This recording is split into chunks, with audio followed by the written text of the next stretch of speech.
मार्जारी, तू म्हणाली होतीस त्याप्रमाणे दुसऱ्या पायरीत विघ्न आलं आणि ते साधं नव्हतं, फार मोठं होतं. एका क्षणी असं वाटलं की सगळं संपलं. पण शेवटी आपली इतक्या वर्षांची तपश्चर्या कामी आली. त्या मीराने सगळ्यांसमोर अंबिकाच्या खुनाबद्दल सांगितलं, पण कोणीही तिच्या बोलण्यावर विश्वास ठेवला नाही. ती माया सुद्धा बरळली. पण ती आधीच घरच्यांचा विश्वास गमावून बसले, तिचं कोण ऐकणार? ती माया, तिला मी असा मृत्यू देणार आहे की ती पुढचा जन्म घ्यायला घाबरेल.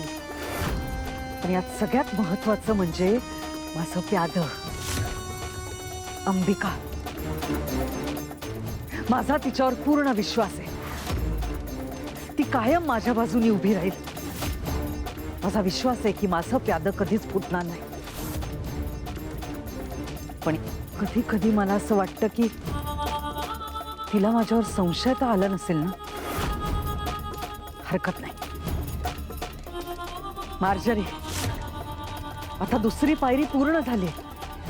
मार्जरी, आता कवच कधी मिळणार? नाही मंजिरी, आता सगळ्यात कठीण पायरी अजून बाकी आहे. तुला आणखी एक विधी करायचा आहे. तो विधी घराच्या दक्षिणेला करायचा आहे आणि तो विधी तुला या घरातल्या कुमारिकेवर करावा लागेल. घरातली कुमारिका म्हणजे वेदा? पण यातली खरी अडचण वेगळीच आहे.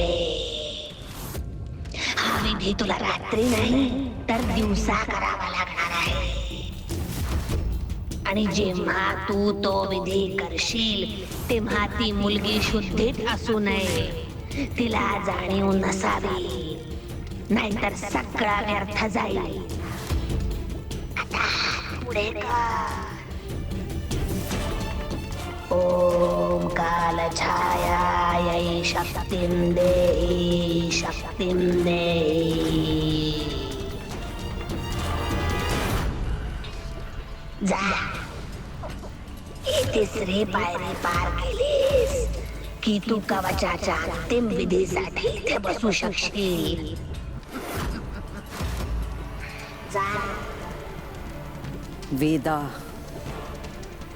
हीच तिसरी पायरी आहे. जराशी चूक झाली तर सगळं संपेल.